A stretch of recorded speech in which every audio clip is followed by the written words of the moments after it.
Le midi. Radio X.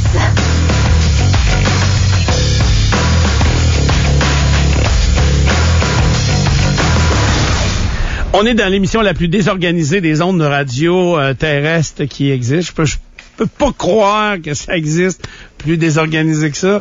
Je t'ai appelé à 11h moins 5 ce matin. On commence à 11h30. Qu'est-ce que je t'ai dit? Tu m'as dit, je me fie sur toi pour m'amener une liste de sujets, j'ai rien. J'ai rien. J'avais pas ouvert les journaux, j'ai rien. J'avais la tête totalement vide. Ça faisait ça de même. C'était le désert total. Mais, comme on disait durant la pause, dans notre grand désordre, on réussit tout le temps. Moi, ce qui m'impressionne, des fois, je m'impressionne pas moi-même, mais le résultat de ce qu'on fait, des fois, m'impressionne en disant, tu sais, aujourd'hui, on a fait une première demi-heure là, sur l'école.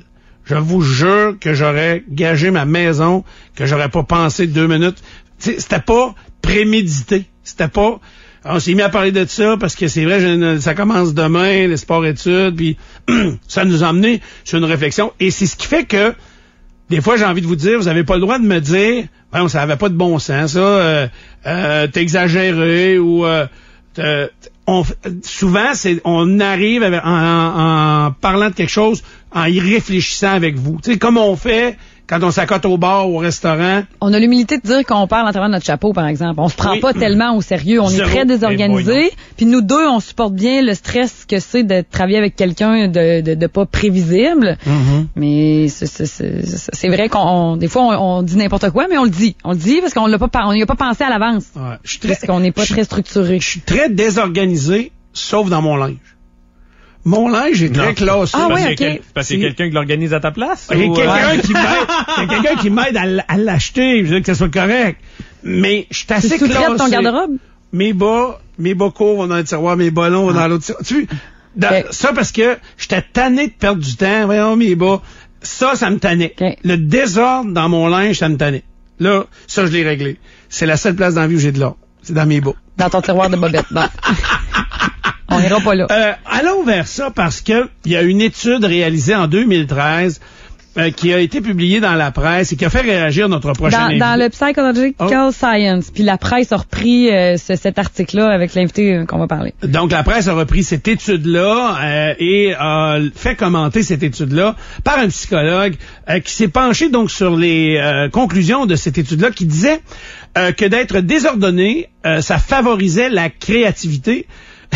Mais ça me fait rire parce que, tu sais, quand t'as rien, tu sais, ma feuille d'aujourd'hui, elle est blanche, encore blanche.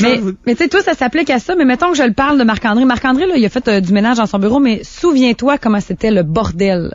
C'était bordélique son bureau, puis il se comprenait, là. Ouais. Puis tu sais, Martine n'aurait pas supporté ça, tu comprends? Parce que Martine est un tout autre style. Non, Martine très organisée.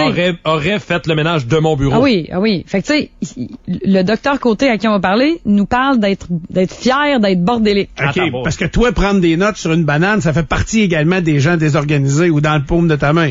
Il y en a qui le toléreraient pas, là, ouais. OK. Non, mais je te dis, je sais pas si je le tolérais pas, mais faut que tu te rentres dans cette gang-là. Il y a aussi. 2 genres de personnes, ouais, c'est ça. OK.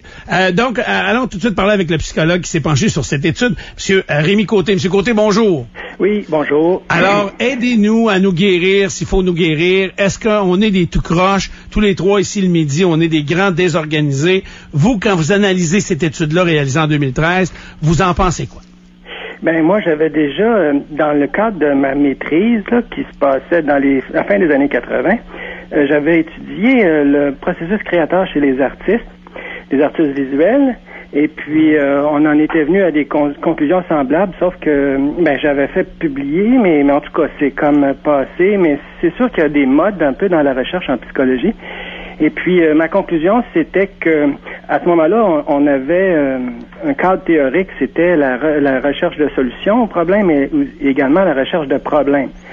Autrement dit, une personne désorganisée, c'est quelqu'un qui cherche le trouble, tu sais, c'est quelqu'un qui cherche des problèmes dans le fond, tu sais. Puis, en tout cas, ce que je voulais dire, c'est qu'on est arrivé à la conclusion que les artistes qui cotaient plus fort en problem finding, tu sais, à résoudre des problèmes? Non, finding. À trouver les problèmes. Ceux qui étaient plus forts pour trouver les problèmes étaient cotés comme plus artistiques avec un jury qu'on avait sélectionné, là. Donc, on cotait les artistes avec notre jury. Puis donc on avait, c'est ça, c'était la grille là c'était la thèse de dire que ceux qui étaient plus forts pour chercher les problèmes étaient plus artistiques. Puis donc si on interprète ça, c'est ça, c'est ceux qui sont plus désordonnés, ceux qui sont moins rigides, qui ont une pensée plus divergente. OK.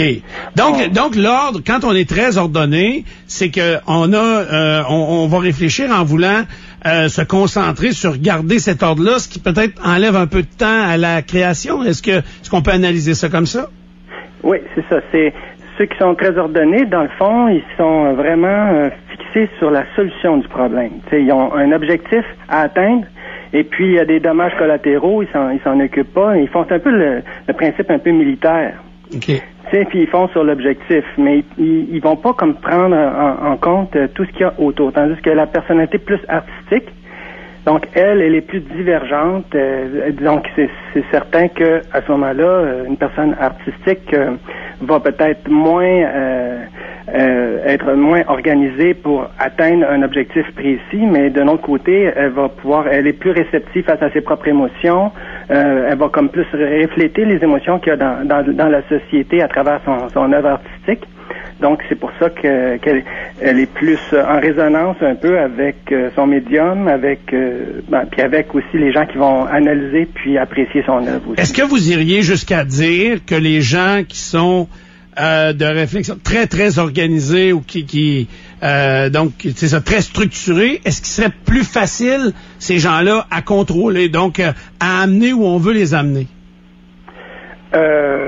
Oui, c'est ça. C'est des gens qui sont vraiment qui passent du point A au point B de façon linéaire. Donc c'est certain que ces gens-là, quand on leur parle, si on leur donne un schème de solution par rapport à un objectif précis, donc on peut les amener là où on veut d'une certaine façon, parce que c'est ça, si on se met comme au diapason avec cette personne-là, si on parle par exemple là, l'exemple qui me vient, parce que je veux m'acheter une auto bientôt, là, c'est le vendeur d'auto, tu sais, lui, il te demande, c'est pour quelle raison tu veux l'acheter, puis à ce moment-là, lui, il va dire, c'est pour ça, donc, mais tandis que moi, je suis plus divergent, donc mon auto, je veux m'en servir, mais pour plusieurs choses, pas juste pour me rendre au travail, mais je pense aussi que des fois, je fais des petits traîneaux, des fois, je fais des petits voyages, des choses comme ça, donc je pense à plusieurs points, donc c'est pour ça que j'ai de la difficulté à acheter une auto puis à choisir, tu sais, finalement. Puis le vendeur va avoir de la misère à vous cerner. Oui, parce que lui, il sait pas ce que je veux, tu sais. Exactement. Dans ce que vous avez écrit suite à l'étude, vous parliez également de Hitler et de Mesmer, qui, eux, peuvent, d'une certaine façon, contrôler ces esprits-là. Oui, c'est ça, c'est que je fais c'est ça, c'est que j'ai parlé longtemps avec la journaliste. Je sais que Mesmer a beaucoup d'avocats, donc je veux pas faire le lien entre Mesmer et Hitler. C'est ça. Non, il n'y a pas de lien entre les deux, mais c'est des esprits plus faciles à manipuler quand les gens sont structurés. Oui, c'est ça, c'est qu'il y a une rigidité. Donc, si les gens vont... mais Hitler a lu Gustave Le Bon, qui était un psychologue... qui était spécialisé dans la psychologie des foules. On appelle ça la psychologie des foules à ce moment-là. Lui, il a lu ça, il a étudié. Puis, dans ce qu'on dit dans Gustave Le Bon, c'est que dans le fond, si tu répètes un message, si tu harangues les foules, si tu incites avec ton message à un propos que tu répètes, que tu martèles le point, tu finis par passer, même si c'est complètement absurde, tu finis par passer ton message. Mais c'est un peu aussi ce qui se passe avec l'hypnose de spectacle, où là, à ce moment-là, la personne, elle est confrontée au public parce qu'elle est sur scène, donc elle doit faire la poule comme les autres font la poule, elle doit faire exactement ce que Mesmer va dire. Puis un artiste que Mesmer va inviter, mais là, lui, il doit faire comme si Mesmer, il doit jouer le jeu, puis là, il va passer à la télé, tu sais, c'est comme, tu sais, c'est un peu ça, mais ce que ça veut dire, c'est que, dans le fond, il y a une forme de rigidité, ça, c'est donc, de répéter, de taper sur le clou, fait qu'à un moment donné, on réussit à passer notre message, et c'est comme ça que nous autres, à Québec, on s'est ramassé avec un amphithéâtre, puis pas d'équipe. C'est le principe de base de la publicité aussi, là. Oui, de marteler des messages, toujours la même chose, même si ça n'a pas de bon sens, de te le rentrer dans la tête comme un clou, là. Quand on dit frapper... Mais, Monsieur Côté, quand on est un grand désorganisé comme je suis, comment, tu sais, il me semble que ça serait bon, tu sais, là, j'ai mis de l'ordre dans mes bas, là, mais comment, c'est bon, des fois, d'avoir quand même une certaine, tu sais, pour arrêter de perdre du temps, puis arrêter d'être non fonctionnel. Donc, comment on peut avoir un juste milieu entre les deux? Oui, ben là, c'est ça la question de l'équilibre, la recherche de l'équilibre, s'écouter soi-même. C'est écouter, dans le fond, aller du côté de ses passions, trouver le chemin de ses passions, c'est pas évident parce que des fois aussi il faut se conformer avec une norme sociale qui nous dit bon, on va travailler donc tu dois rentrer dans un certain moule, métro boulot dodo là, quand il y a un métro dans votre ville là, mais puis à ce moment-là, ben c'est ça, tu sais, donc c'est certain qu'on doit faire des compromis, on doit renoncer. Peut-être la carrière d'artiste, on sait que c'est pas toujours payant. Donc c'est pourquoi, dans le fond, je pense qu'il y a comme de la place pour la pensée divergente sans faire de compromis.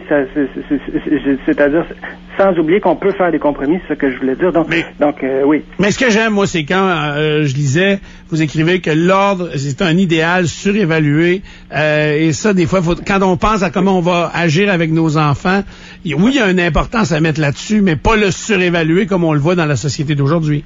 Oui, la société nous stresse avec des normes de performance, de productivité. Puis à ce moment-là, l'individu stressé, lui, va être comme plus rigide. Quand on subit des stress, on va paniquer et puis on prend des mauvaises décisions. On va vraiment, c'est un peu ça aussi. Pourquoi certaines personnes sont plus rigides que d'autres? Souvent, c'est le stress, le stress, l'impact de l'anxiété finalement répété, qui fait que la personne devient rigide dans ses choix, dans ses décisions. Et puis c'est ça. Donc c'est la recherche de l'équilibre, c'est que dans le fond ça c'est des symptômes. Quand on voit qu'on est comme trop rigide, peut-être trop agressif, linéaire, comme par exemple dans ses réactions avec son enfant, ben à ce moment-là il faut comme méditer sur, tu sais, puis essayer de chercher de l'aide pour trouver une façon, sans que ce soit de l'aide professionnelle, mais il y a plein de façons comme le sport, l'exercice.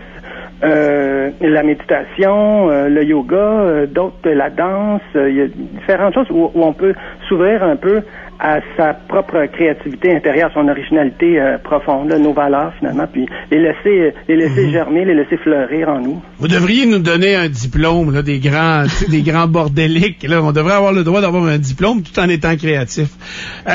Merci de nous avoir accordé quelques minutes. Ah, mais ça m'a fait un grand plaisir. Au revoir. Au revoir. Monsieur Rémi Côté, psychologue.